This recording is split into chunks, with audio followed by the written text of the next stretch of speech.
So these are the reasons why I would leave my cabin crew job if there is an option. So the first reason is loneliness. It's very normal. Like, so many people complain about it. So the loneliness in this job is on another level. But if you have friends or family or a partner in the same country, I think you would feel a little bit better. It's so hard for flight attendants to make friends. It's normal. So to be honest, like, I'm trying to make this video, but I'm like so tired. My eyes are so like burning and my brain is not even processing. So that's one of the reasons why if there's an option to quit my cabin crew job, I would.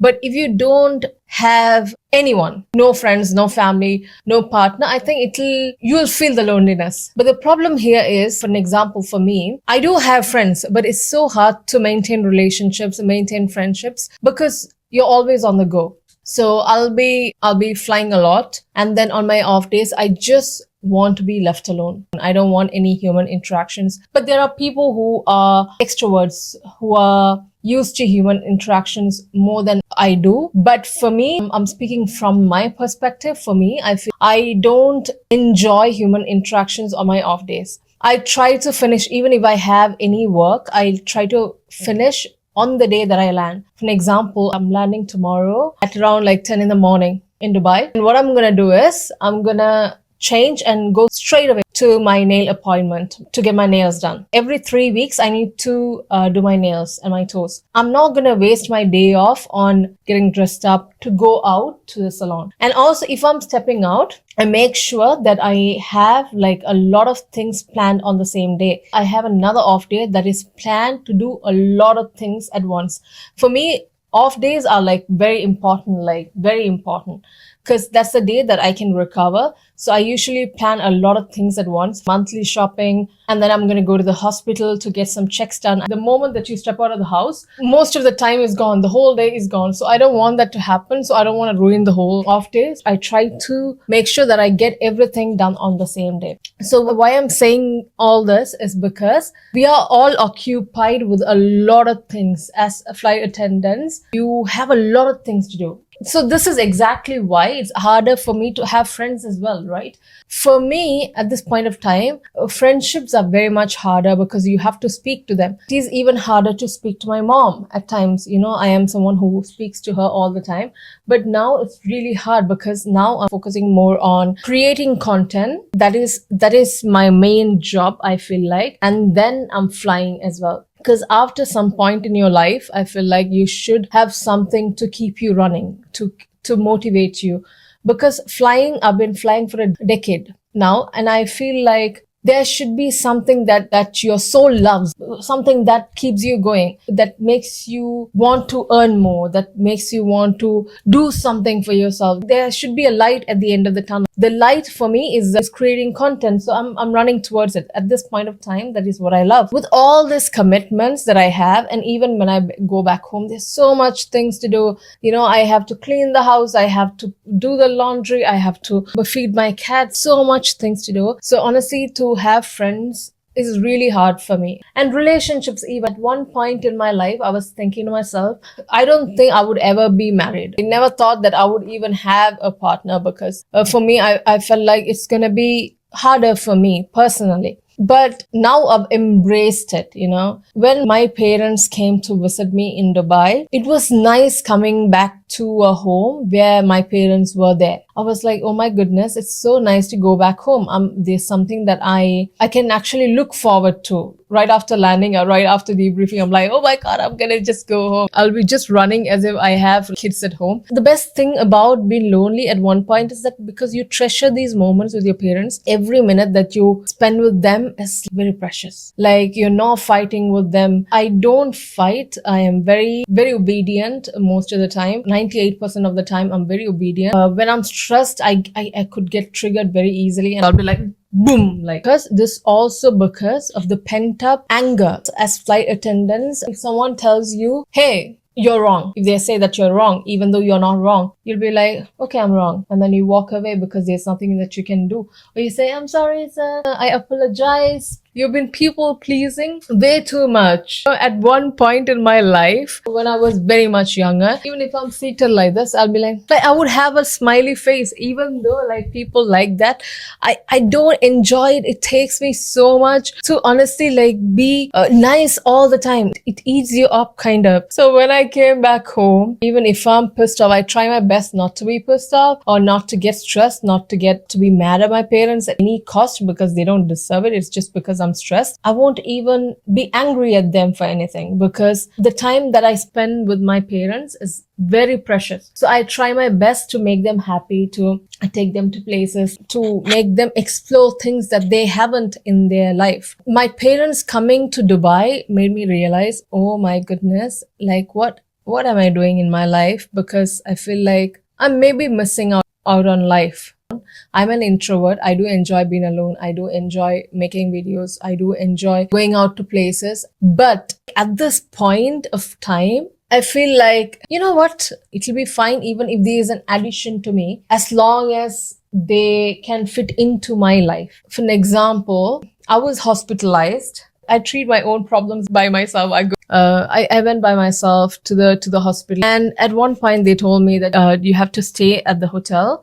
Sorry, they had to stay at the hospital, and they asked me if I have someone to stay with me, if you have any guardian or someone who's gonna assist you, who's gonna be with you. And then I said, no, I don't. Even though I felt a little strong, I felt like, oh my goodness, like what the hell is this life? Those moments really did make me strong. And then I did all the surgery and everything, and I was by myself, and I don't drive, and it was around like 6 or 7 in the evening, and to go from some so far away place, I don't remember, is it Barsha, from there to go to my house by taxi, I would have paid really a lot on the taxi, and there'll be a lot of traffic during that time. Now I'm under sedation, so I'll be like a drunk kid going out in the streets.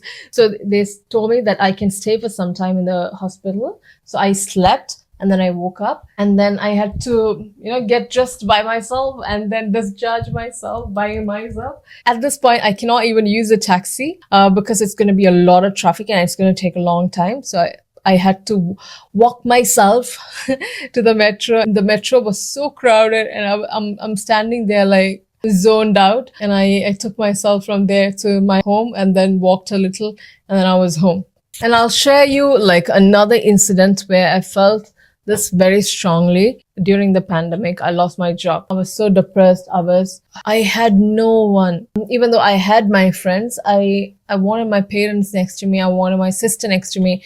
That was my rock bottom, because I was alone in that apartment, and two of my flatmates, both of them, they left as well. So I was the only one in the apartment, and because they left, I made a stupid decision because I'm also leaving. I canceled the Wi-Fi. There was some problem with the Wi-Fi. I had data, but then it wasn't enough, and I had to go back home. There was no one for me to help me pack my bags. I did it all by myself. There were no movers, nothing. I was so close to missing the flight. Oh my goodness. So I don't know how did I even survive it.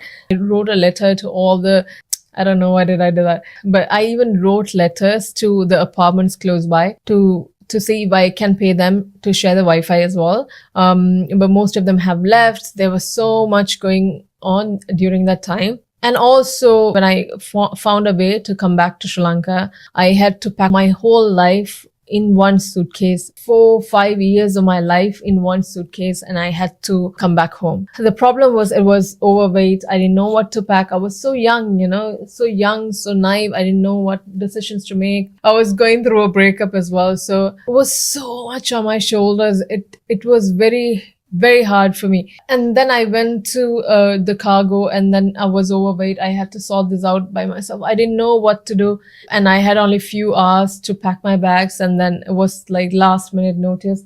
And that was the last flight to Colombo before another lockdown. So I had to pack my bags. I had to run.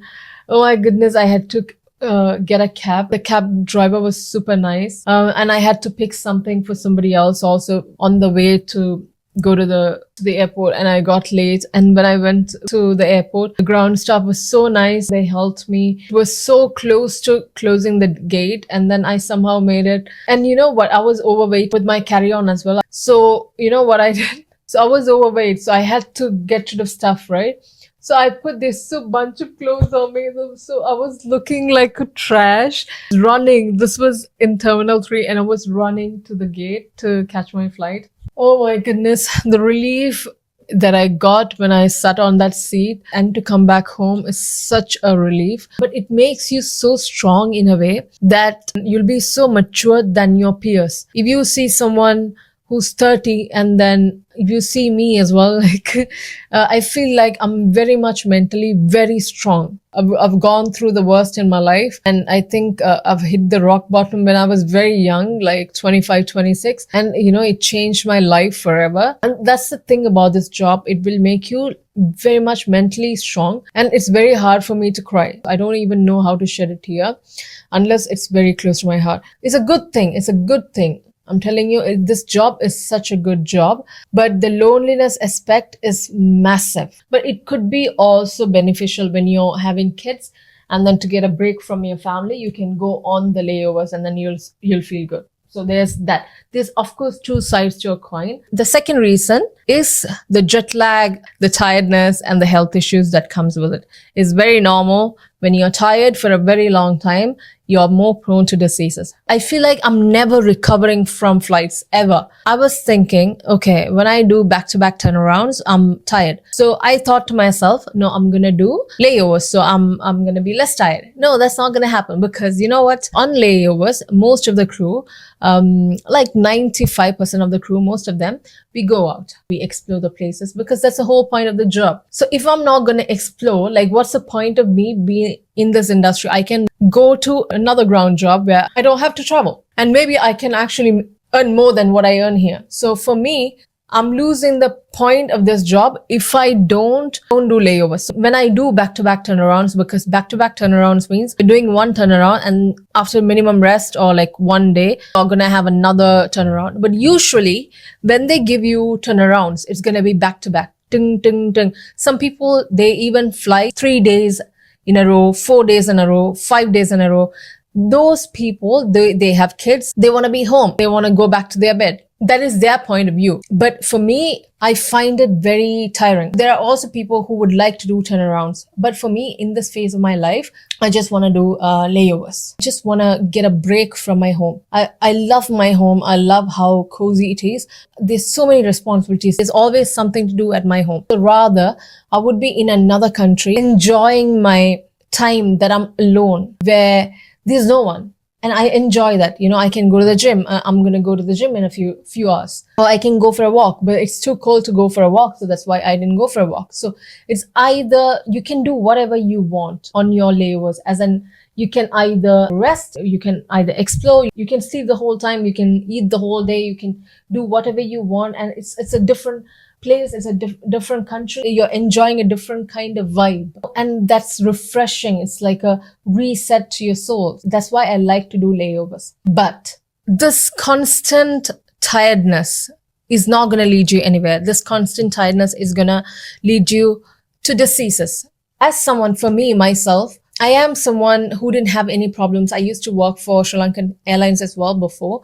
So I didn't have any health issues while I was working there. I literally had the spotless skin before. Glass skin.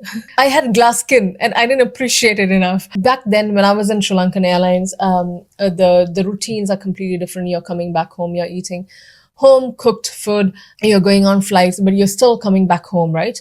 Good air, good water. I don't know, it worked out very well. I didn't have any problems. But the moment that I moved to a bigger airline, it literally gave me a lot of health issues. It is because you're doing long haul. Long haul as in you're doing US flights, Australia. When I come back from my US flights, it takes me one complete day for me to recover. So for me, usually I'm on bed for the next 24 hours. I used to be watching Netflix the whole time. And those days, Money Heist was out. I watched the whole thing in just one sitting because I was on bed. And then that's my resting day. And the next day, it's going to be like 2 or 3 days off.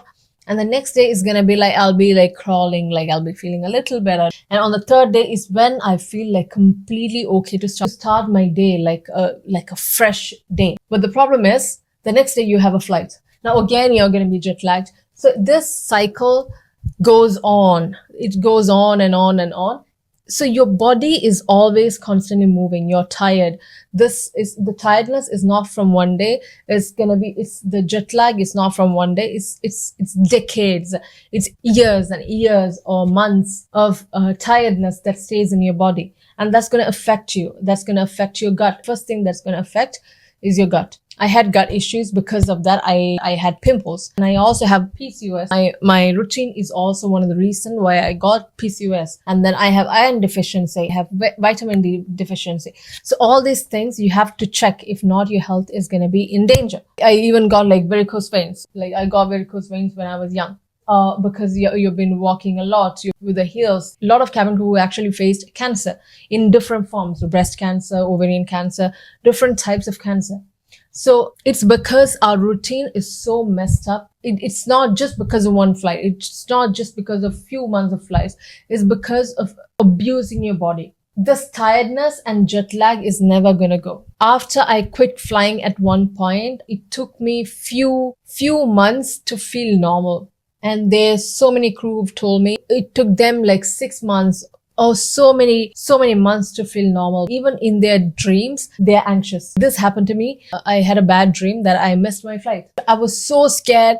It was a nightmare for us, for flight attendants. If you ask us what is our nightmare, the nightmare is to miss a flight, to miss a e-gate, to miss your reporting time, to get absent.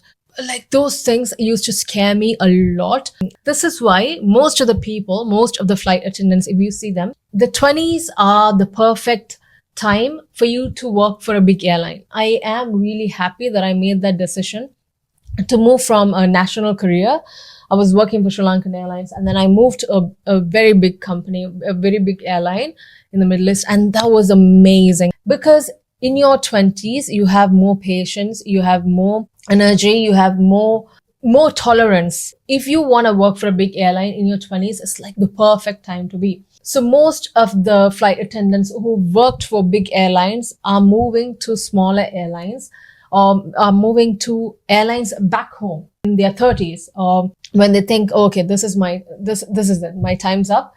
I can't do this anymore. I want to have a soft life. That's when they move to different airlines, smaller airlines, budget airlines, national careers. Honestly, I was even thinking, to me, at this point, if I want to work for Sri Lankan Airlines, I would work for Sri Lankan Airlines. I have no problem in that. I would love to work for Sri Lankan Airlines. But I don't know if I could handle the culture. There's seniority issues. There's a protocol that you have to follow. But in every airline, you have to follow. So it's about how much things that you can handle at this point of your life, how much things that you can handle. For me, at this point of my life, I want to travel, right? That's it. I want to travel. I want to make videos. I want to enjoy my life, and I want to make videos about it. For me, money is not on the top of the priority. It's not the first thing that I look at right now. The first thing that I look right now is the lifestyle. If I can travel and if I can make videos so that I can look back one day and then watch my videos, because I don't remember most of my travels. If you ask me if I've ever been to San Francisco, I know that I've been to San Francisco because I have videos of it. I have pictures of it. But if I have not taken videos or pictures of it, I wouldn't remember. Flight attendants, we have a fish memory because it's abusing your brain, it's abusing your body. It means that it's going to affect your memory as well. So I don't remember most of the things that happens in my life. The priority right now is traveling. Money is not the priority. I've made enough money for myself to survive, right? I'm not the billionaire in the world. I'm not Elon Musk. I'm not Ambani. I'm not one of them. But it's enough to live, and I can live a comfortable life. I'm in my 30s.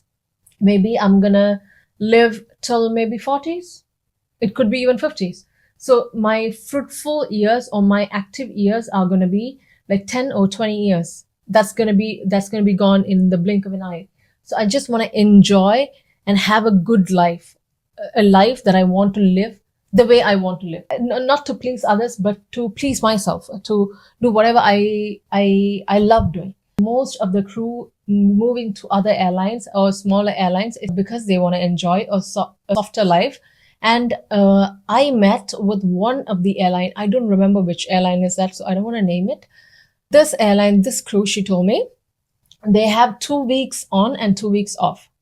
So 2 weeks they're going to fly and the 2 weeks they're not going to fly, right?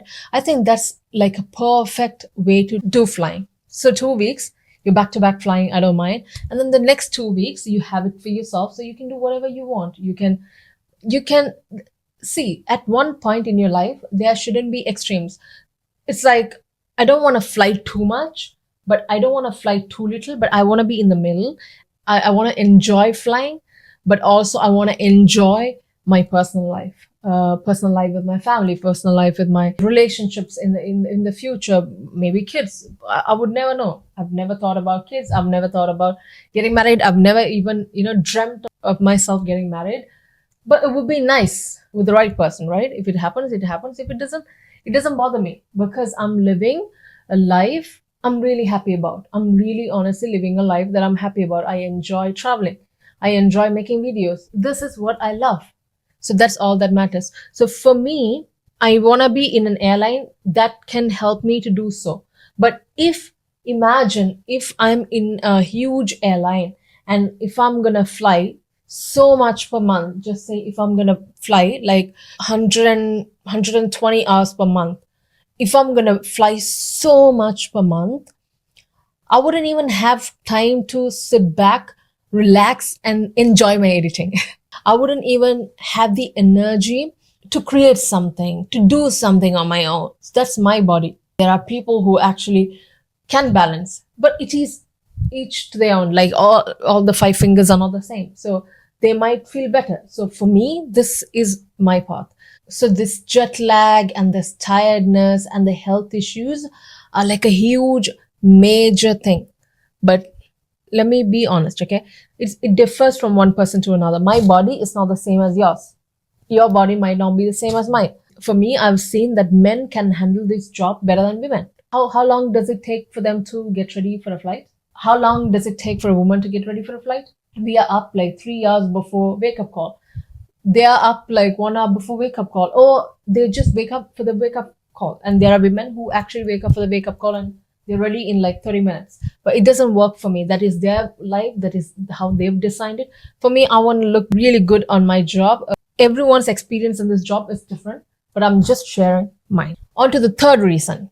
And the third reason is the goals. The goals in your life. What you want to do in your life. For an example, for me, I wanted to be a pilot so bad. Like, so bad. I was manifesting it. I used to dream about it. I really wanted to be a pilot. If I had to sell my soul to be a pilot, I would have been a pilot. The only problem that I had was money. I'm not from a very wealthy background. I'm from a very middle class background. So I really wanted to be a pilot. I'm very much nerdy. So I love studying. I love to read books. That's a job that I would have given 100%, like 200% to. So I wanted to be a pilot so bad, like super bad. Super bad is just an understatement. It was my biggest dream in my life, but I really couldn't. I didn't have enough funds. So because even if I did do it with the money that I was making from my flight attendant job when it was COVID, I would have been in the middle of the street. It was really hard for me to step into something that I know that I'm not financially capable of. When I was 21 years old, I've recorded a video when I became a Sri Lankan Airlines flight attendant. I was going through my iCloud a few months back and I discovered a video where I was recording a video of myself. I was talking to the video like I'm a vlogger. So at that point, the vlogger was not mainstream. It was not a thing as such as nowadays. This was like 10 years back. That made me realize that I always wanted to be someone in front of the camera. I always wanted to be someone who loves creating content. I've got in trouble for creating content from all sorts of people. From my community, it was always frowned upon, but I always loved talking to the camera. I always loved sharing my life with you guys. So I found another dream that I've put to rest. So I told myself, I'm not gonna give up on the YouTube dream, just like I gave up on my piloting dream. I'm never gonna do that to myself. I'm gonna be kind to myself. So that's why I started YouTube. If you ask me, if you can travel to different destinations, travel to different countries, explore different hotels, and make videos about it, would you do it? But you have to quit your flight attendant job for this. So if you ask me a question, will you quit your flight attendant job to do a job like what the travel creators do on YouTube? It's a definite yes. It's a definite yes. That would be a dream. Because as a flight attendant, we have only 24 hours or maximum 48 or 52 hours. And we are working really hard. When we go to a destination, we are also tired. We are like on zombie mode, trying to explore, trying to make the most of the layover. So I would definitely choose that. So it all depends on what you want in your life. So this is my dream, right? I met a girl on my first flight. She told me, I asked, where are you going? She's an ex-crew at that point. So she was going back home. She just resigned. So I asked her, like, what are you going to do back home? She told me, I am not going to go back home. I have no plans. I'm going to Spain. I'm going to be a teacher. And I was like, have you explored the scene there? How does it work there? Do you have any idea? She was like, no, I don't have any idea. I'm just going to try it. So she just left a very stable job to do whatever she wants to do. And there are so many people that I've met. They quit their flight attendant job to become a nurse, to become a doctor, to become a pilot, to marry to the love of their lives, and then to move back home and to have kids. So, and there's another crew that I met. She told me that she is quitting her job. She couldn't get pregnant because of this job. There's no way that she can get pregnant with this job. That's what the doctor has said.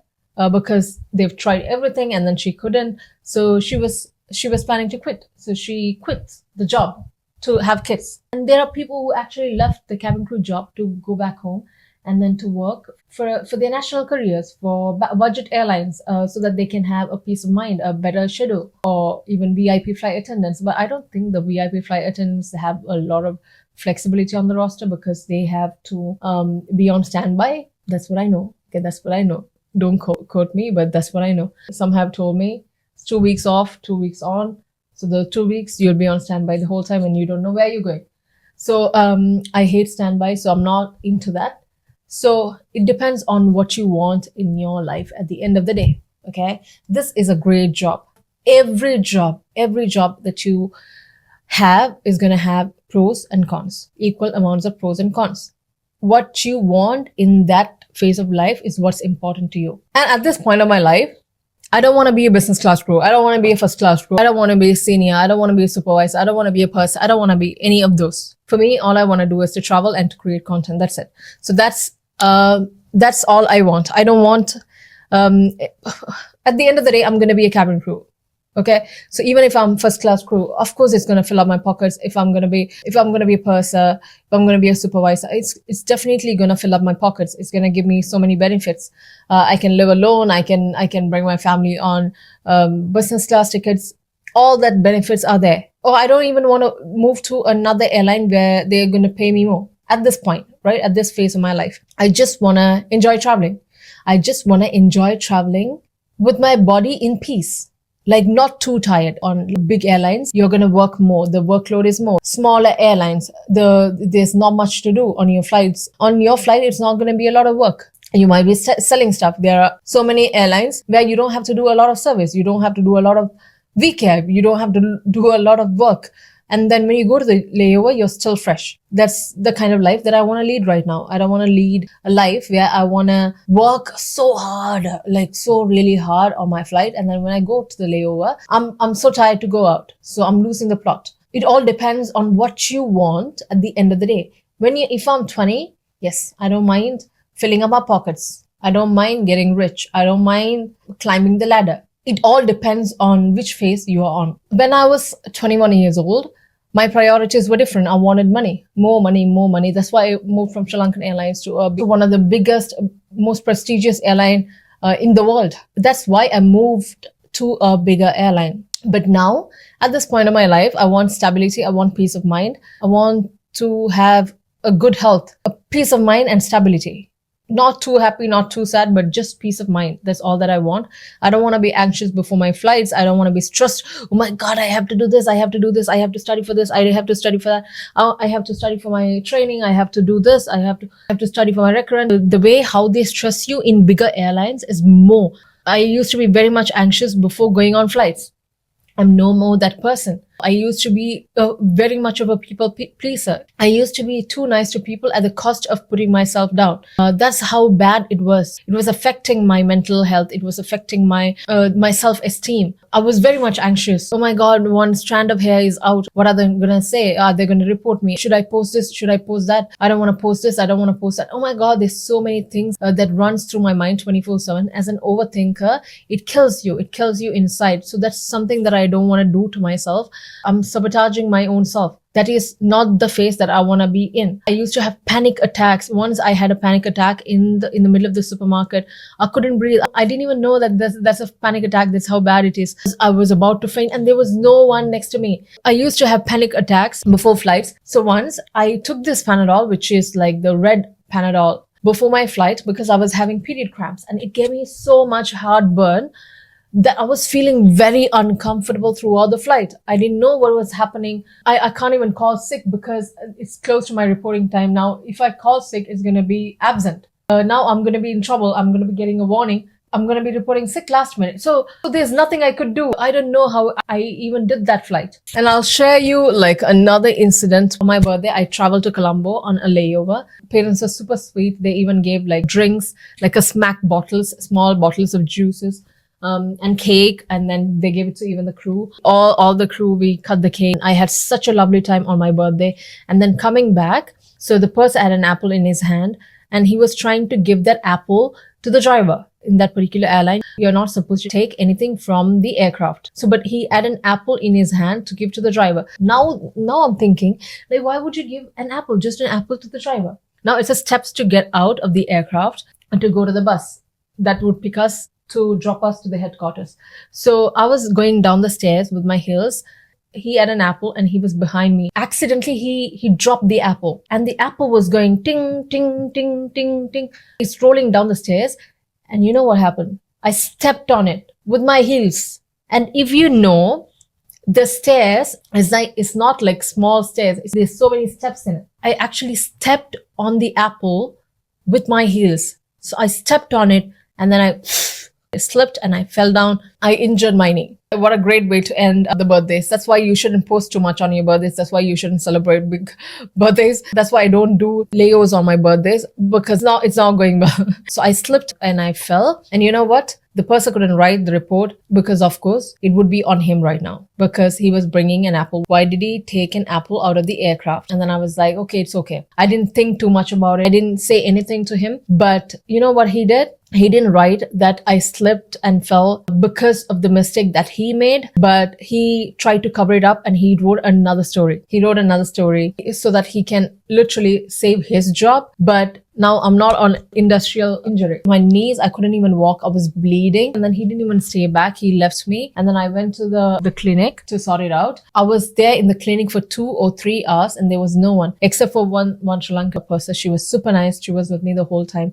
She was super nice. She was like, why did he even do this to you? Like, why didn't you speak up? Why were you so naive? You should have spoken up. He didn't even check on me. He didn't even do anything. So that's how people are in these jobs, because they try to save themselves and then they don't even think about the other person. And you know what happened? I was in so much pain. I couldn't even walk. I was limping. And I couldn't call sick. I was so scared to call sick because I thought I'm going to get a warning. I'm going to get in trouble. I went on the next flight. I tried my best to walk properly. Oh my God, I was in so much pain. You know, it's like the knee, so I can't even keep it like straight. So I was limping the whole. So the people that I met right after on the other flights, they told me like, why did you do this to yourself? You could have told that this is industrial injury and you could have rested.